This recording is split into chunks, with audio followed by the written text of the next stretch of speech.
Cerberus narrations. Because who needs sleep anyway?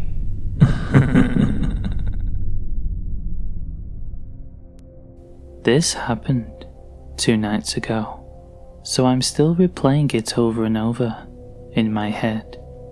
I'm a pretty predictable person with a predictable schedule, so I'm not sure if this was a random occurrence or if someone knew my nightly routine. I'm a 35-year-old woman. My husband Rob gets up for work hours before me, so he goes to bed before I do. I usually get to bed a few hours after he does, around the same time every night. I turn off the lights and TV in the living room and take my dog to the back door to let her out. She's tiny, old, and poses zero threat to anyone. The door leads to a large deck outside. Off to the right of the deck is a few steps down and a small path to the gate, which we always keep chained and locked. Every single night before opening the door, I peek out of the window right next to it without disturbing the blinds and flip on the deck light. I never expect anyone to be there, and we've never had a problem with anyone trespassing or trying to break in. It's just something I do every night. Kinda like peeking behind the shower curtain before I pee. I know no one is back there, but if I don't check, then that's going to be the one time there actually is someone hiding there, you know? Plus, I watch a ton of horror movies, and it's pitch black outside at night where I live. So, a few nights ago, I got ready for bed, went to the back door with my dog slowly following behind me, and peeked out of the window. I flipped on the light, and my heart jumped into my throat when I saw a skinny, dirty guy in his 30s or 40s standing off to the side of the door, facing it. I see him raise his arm up and hold a screwdriver above his head as soon as the light went on, preparing for someone to open the door. I screamed, "Rob, get up, get the gun," as loud as I could, which startled the guy, and he jumped over the rail of the deck and ran. My husband ran out of our bedroom with his gun. He called the police, and they showed up within 5 minutes. They drove around trying to find the guy, but no luck. The guy broke the lock on our gate to get in. He also pried open the back screen door, which we also keep locked as well. If I would have opened the door without looking out first, I might be dead. I don't know if I caught the guy trying to break in, or if he was waiting for me to open the door, like I do every night. Either way, it was fucking terrifying. My parents are buying us outdoor security cameras this week as an early birthday present for Rob. I've never really shared this experience with anyone except my mum, a few close friends, and my boyfriend, but I don't think they realize how much this still impacts me. I'm hoping sharing my experience will lift the weight, if you will. I worked a fairly entry-level office job in a mixed commercial industrial area in my community. Because of the nature of most of the work in the area, mostly manufacturing and construction type jobs, it wasn't uncommon to see people walking around with canvas pants, covered in oil, and being a little dingy looking. I carpooled with my mum since she worked nearby, and that particular day, my mum had called me to tell me she was going to be about half an hour late picking me up. Instead of waiting at my work for her, I decided that I would walk to the coffee shop nearby and wait there for her. It was late in the afternoon, 4 p.m, so very quiet. I was the only customer in the shop when I sat down at a table to read a newspaper. A few minutes after I sat down, a very handsome middle-aged guy walked in a few minutes behind me. He was very attractive and had a very comfortable charm to him, but it really struck me how clean he looked for the area, especially wearing overalls and work boots. I didn't think too much of it at first, honestly, so when he asked me if he could sit with me and chat while he waited for his own drive, I said okay. We actually had a nice conversation for a little while, until he started asking personal questions about me. They were not very specific questions, but in hindsight, it seems really weird to me. At the time though, perhaps it was naivety. I just kept talking, even though I started getting a really strange vibe. I started to get really uncomfortable when I asked him what he did for a living. He told me he worked at a nearby manufacturing place and that he had been working there for about a year. He then told me it was the first job he ever had, so he was really excited about continuing his career there. Remember, this guy is middle-aged. Not only what he said, but how he said it struck me as so strange. This became my first bold and waving real red flag to get the fuck out of there. I instantly had a moment where I was like, wait a sec, what middle-aged man is only 1 year into his first job, especially in an area that can't really be shrugged off as prolonged education, rich parents, etc. To me, that screamed recent prison release. On top of that, for him to be so clean despite him saying where he worked, nothing was adding up. I immediately started texting my mum under the table and said that I was really uncomfortable and she needed to come as soon as possible. I continued talking to him like nothing was weird, but deep down, I was really regretting telling him anything about myself in case he followed me. So when my mum pulled into the parking lot, I quickly got the hell out of there and hopped into the car. As she pulled out of the parking lot, I see him leave the coffee shop and hop into his own car. Now, remember in our conversation, he had told me he was waiting for a drive.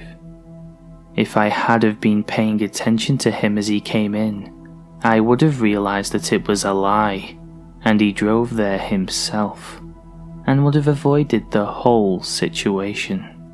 Obviously, I'm really freaking out. I quickly explained to my mum what was going on, and she sped off down the street. Looked behind us. Who was there? Guy in his car. She purposely duck and dove down all sorts of bizarre streets and went in circle after circle. He followed us for close to 30 minutes before giving up. I don't know why I didn't report my experience to the police. I was just so shocked that something like that would happen. I went on with my life and shook it off as if nothing had happened.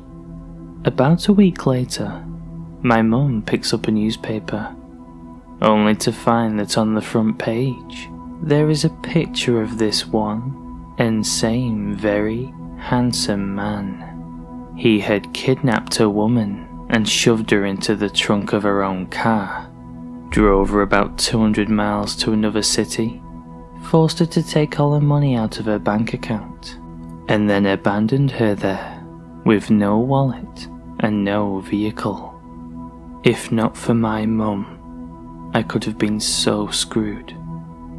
Fortunately, the woman was not physically injured or sexually assaulted, but I cannot imagine spending hours in the trunk of your own car, not knowing what someone was going to do to you.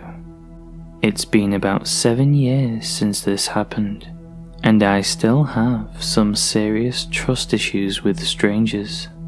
I didn't work in that area much longer. It became too difficult for me. While I did work there, I had previously gone to that particular coffee shop daily during my lunch breaks. And still, to this day, I have never been back there.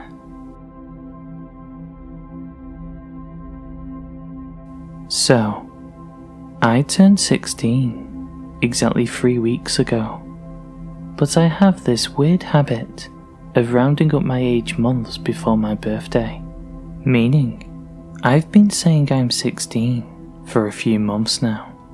I like to spend a lot of my time at the local library. I'm homeschooled with 3 siblings, so it's pretty much the only chance I have to do my work in a quiet, neat place.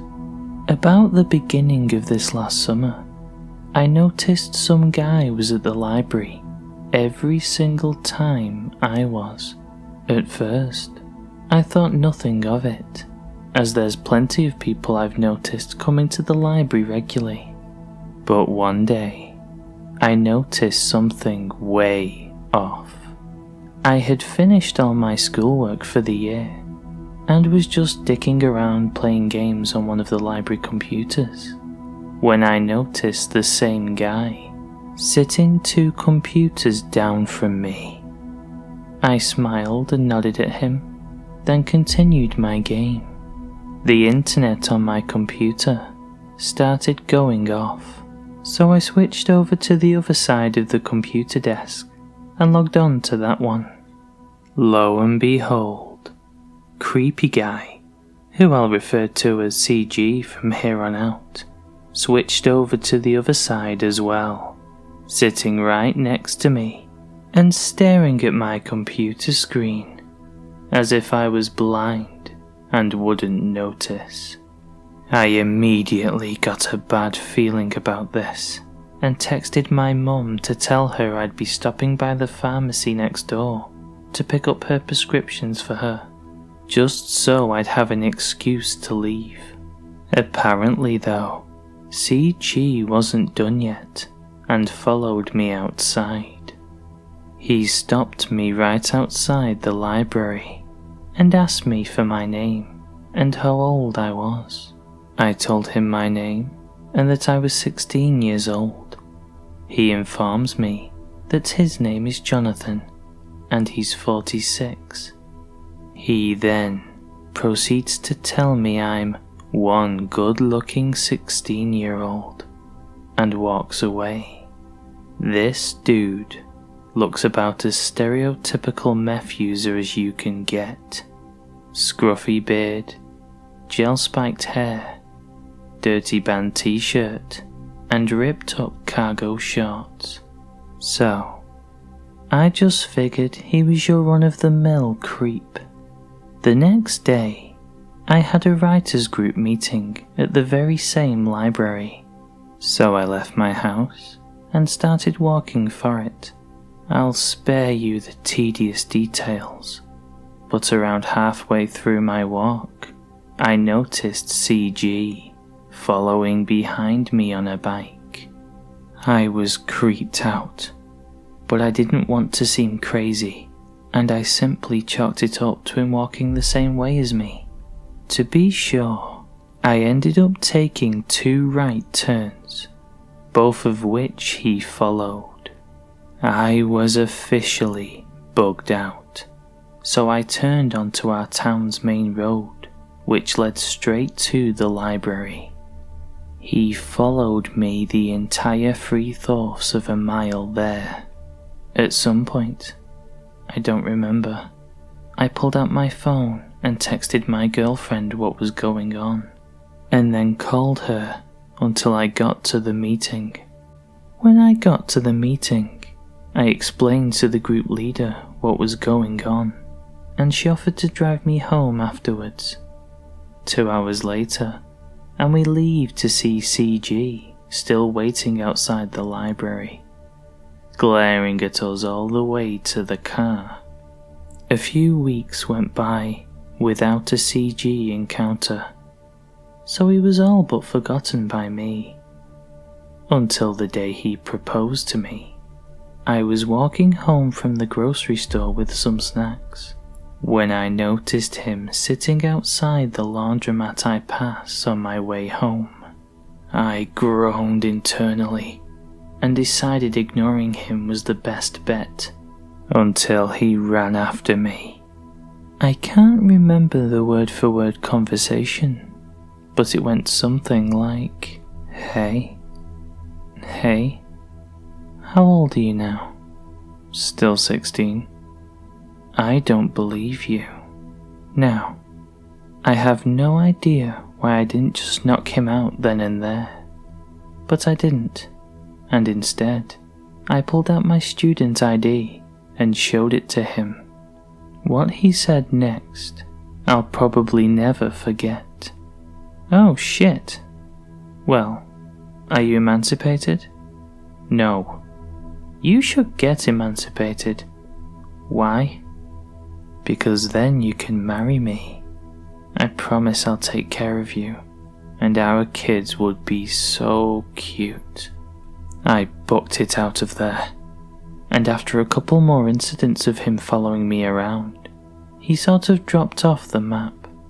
Until back in August, he cornered me in a gas station to demand to know why I act so scared around him, and to stop doing that.